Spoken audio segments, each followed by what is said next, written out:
विविधरंगी कला प्रकार आणि त्याचबरोबर त्या कलाकाराची कला निर्मिती आणि कला वाटचाल यांचा परिचय करून देणारा कलारंग हा कार्यक्रम.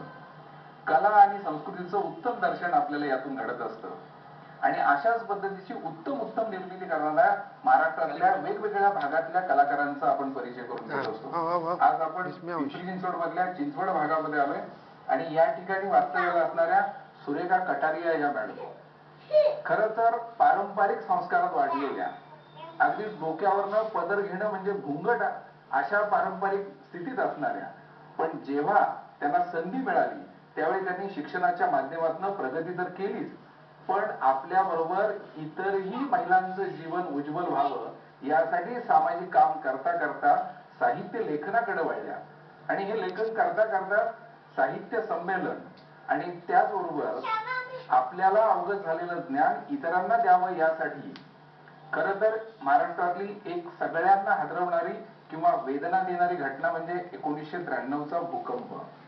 या भूकंपानं ज्यांची घरं उद्ध्वस्त केली, आई बाप हिरावून गेले, अशा अनाथ झालेल्या मुलांना जैन शिक्षण संस्थेने शाळा सुरू केली आणि त्या शाळेमध्ये विद्यादानाचं पवित्र काम करता करता एक सामाजिक अंगानं साहित्यिक सेवा आणि समाजसेवा अशा विविधांगी विविध पैलूंना कार्यरत असणाऱ्या प्राध्यापिका सुरेखा कटारिया मॅडम. नमस्कार मॅडम. नमस्कार सर. फार छान तुमचं काम आहे. तर हे सगळं पारंपरिक संस्कारातनं तुम्ही सगळं करत आलात, तेव्हा सुरुवातीला काय परिस्थिती होती तुमची, अनुकूल किंवा प्रतिकूल किंवा कशी होती? माझं माहेर भिगवण आणि त्या भिगवणहून लग्न होऊन जेव्हा मी वयाच्या 21व्या वर्षी रांजणगाव या महागणपतीच्या गावी सून म्हणून आले, परंतु सगळी जुन्या पद्धतीची लोक, जुन्या विचाराची, जुन्या आचाराची, जुन्या परंपरेला धरून चालणारी, आपल्या संस्कृतीला जपणारी अशी ही रांजणगावची आसामी असणारी ही लोक, अशा लोकांमध्ये वावरत असताना स्वतः बरोबर, स्वतःच्या फॅमिली बरोबर आपला स्वतःचा विकास साधत असताना, समाजाला बरोबर घेऊन जात असताना, फॅमिलीला बरोबर घेऊन जात असताना सर माझ्या मनात विचार आला की सर चिंचवडला, माझे मिस्टर चिंचवडला, तेही प्राध्यापक, जैन विद्या प्रसारक मंडळामध्ये ते प्राध्यापक, मी रांजणगावी आणि सर इथे. मग मी काय करावं हा विचार माझ्या डोक्यात आला आणि मग सरांना मी म्हटलं की बाबा मला शिकण्याची खूप इच्छा आहे. माझे वडील गौतमचंदजी रायसोनी भिगवण निवासी, त्यांनाही शिक्षणाबद्दल अतिशय आवड होती, परंतु पूर्वीच्या असणाऱ्या चालीरीतीनुसार 10वी झालं की लग्न करणं हा, आणि त्या परंपरेनुसार माझं लग्न झालं आणि लग्नानंतर मी शिक्षणाचा प्रस्ताव सरांकडे मांडला आणि मग सरांनी त्याला होकार दिला. आजूबाजूला सर्व बाजूनी त्या शिक्षणाला नकार होता, परंतु स्वर्गीय बंकटलालजी कटारिया माझे जे सासरे होते, मग अशा प्रकारचं की कसल्याही मौन व्रत स्वीकारून त्यांनी मला स्वीकार दिला आणि मी माझं काम आजूबाजूला जरी प्रतिकूल परिस्थिती असली तरी तिला अनुकूल करत करत एवढ्या घुंगट मध्ये मी माझा अभ्यास, घरची कसरत. म्हणजे कॉलेजच्या काळात असं होतं? अगदी कॉलेज म्हणजे घरी बहिस्त शिक्षण, घरात बसून शिक्षण घ्यायचं, परीक्षेला जायचं, एवढा मोठा घुंगट, 40 माणसाची फॅमिली, या सगळ्यांना सावरत सावरत मात्र सर्वस्व देईल म्हटलं होतं तुला, लग्न झालं तेव्हा सर्वस्व देईल म्हटलं होतं तुला, परंतु स्वस्व राखून ठेवण्याचं माझंच वचन दिलं होतं मी, मला माझंच वचन दिलं होतं मी, मला याची मला जाण त्यावेळी तिथे झाली. मी सर्वस्व दिलं होतं, पण माझं स्वत्वाची वाट त्या शिक्षणाद्वारे पुढे पुढे सरकण्याची, या पुस्तकाच्या वाचनाद्वारे पुढे पुढे सरकण्याची माझी ती जिद्द होती आणि ती जिद्द पुरी करण्यासाठी मला प्रोफेसर कटारिया सरांचं खूप मोठ्या प्रमाणामध्ये सहकार्य यामध्ये झालं. माझ्या सासूबाई सज्जनबाई कटारिया, तर मग समाजात परिवर्तन झाली.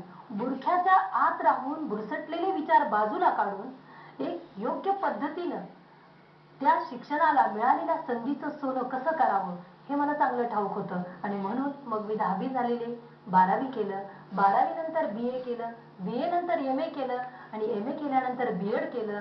BEdला मला डिस्टिंक्शन आहे, मला सांगायला अतिशय आनंद वाटतो की BEdला मला डिस्टिंक्शन आहे. आणि असा एकंदरीत हा शैक्षणिक वाटचालीचा प्रवास करता करताच मला 2 मुलं झाली. एक माझी मुलगी डॉक्टर आहे, ती श्वेता, राठोडांकडे दिले आणि माझा मुलगा श्रेयस कटारिया तोही आता इंजिनियर झाला आणि तो आता MBA च्या परीक्षेला बसलेला आहे.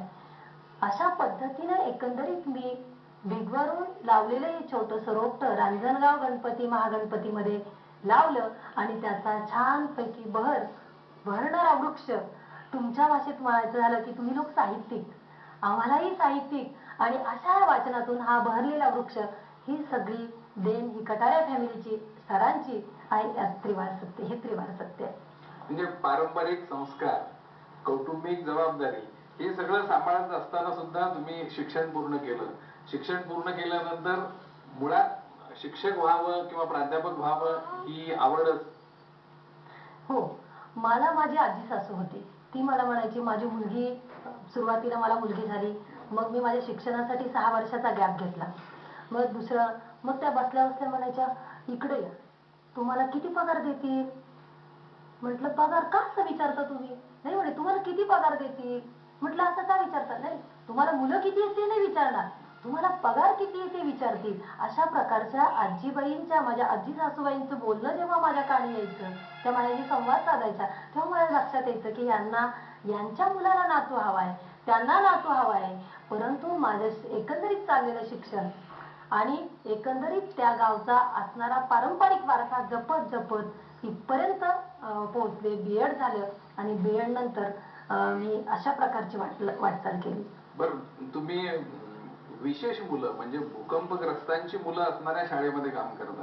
आता सर्वसामान्य मुलं असणारी शाळा आणि तुमच्या शाळेमध्ये विशिष्ट प्रकारची, विशिष्ट मनोवृत्ती असणारी, विशिष्ट भागातली, ज्यांनी काहींनी संकट डोळ्यांनी पाहिलंय, काहींनी ऐकलंय, काहींनी अनुभवलंय, काहींनी आई वडील खो दिलेले आहेत. तर अशा या मुलांच्या वावरताना काही वेगळे अनुभव तुम्हाला आले? अगदी चित्त थरारक, अंगावर काटा येतोय. तो 1993चा भूकंप, सार अगदी उद्ध्वस्त झालेलं, कोणाची आई गेलेली, कोणाचे वडील गेलेले, कोणाची मुलं गेलेली. अशा परिस्थितीमध्ये 1400 विद्यार्थी भारतीय जैन संघटनेने आपल्या ह्या पिंपरी चिंचवड शहरामध्ये आणली. सर, ही शहरामध्ये मुलं आणली, मुलं ठेवली, पहिला दिवस झाला आणि दुसऱ्याच दिवशीची घटना, कोणीतरी अफवा पसरली की माखणीचं धरण फुटलंय. लातूर भागात असणारं माखणीचं धरण, की जे माखणी गाव आहे तिथे जे धरण बांधले ते फुटलंय. ऍट ए टाइम 1400 मुलं रडायला लागली. आम्हा शिक्षकाला काय करावं ते कळेना. 1400 मुलं जेव्हा रडायला लागली, त्या मुलांची समजूत कशी घालावी.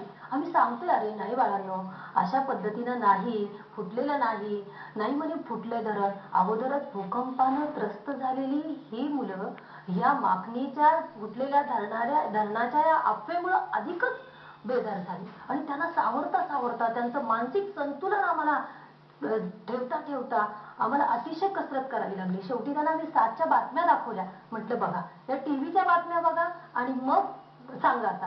तेव्हा ती मुलं स्थिरावली. अशा वेळी अशा या भावनाप्रधान किंवा भावना विवश झालेल्या मुलांना प्रेम देऊन त्यांच्यावर संस्कार करण्यासाठी काही वेगळे प्रयोग तुम्ही केले? हो, अगदी जरूर. पण अगदी सांगेल, आवर्जून सांगावंसं वाटतं मला की ज्यावेळी ती मुलं अशा मनस्थितीमध्ये, तो प्रसंग तर आहेच, परंतु तिथून कोणाची आई वडील बहीण भाऊ सगळे गेलेले अशा मुलांना, की अनाथ निराधार झालेल्या मुलांना, पहिला मला आनंद झाला की मला त्यांची शिक्षिका होण्याचा मान तिथे मिळाला. दुसरी गोष्ट म्हणजे मी आई या नात्यानं त्यांच्याशी वागले आणि हे वागत असताना एक लातूर उस्मानाबादची पिढी या असणाऱ्या विद्येच्या माहेरघरामध्ये येऊन शिक्षणासाठी शांतीलालजी मुत्तांसारख्या ध्येयधोरणी व्यक्तिमत्वाने इतकी मुलं ऍट ए टाइम अनावी 1400 मुलं आणि त्यांचं काम करण्याला आपल्याला मिळावं, हे खरोखरच भाग्याची गोष्ट. आणि मग हे करत असताना जेव्हा ती मुलं अशी खिन्न बसलेली असती, त्यावेळी मी कथाकथनाच्या माध्यमातून, कवितांच्या माध्यमातून त्या मुलांची जवळीक साधण्याचा प्रयत्न केला. ही जवळीक साधत असताना मग वेगवेगळ्या कथा, काही कथा अशा काल्पनिक कथा, काही रहस्य कथा, काही वैज्ञानिक दृष्टिकोन जोपासणाऱ्या कथा, की जेणेकरून त्यांचा अंधश्रद्धा ही दूर व्हावी आणि अंधश्रद्धा दूर होऊन त्या पद्धतीने त्याने आपल्या जीवनाचा मार्गक्रमण करावं. तेव्हा कथाकथन हे जीवनात अतिशय प्रभावी साधन आहे माणसाच्या. कौशल्या दशरथ के नंदन राम ललाट पे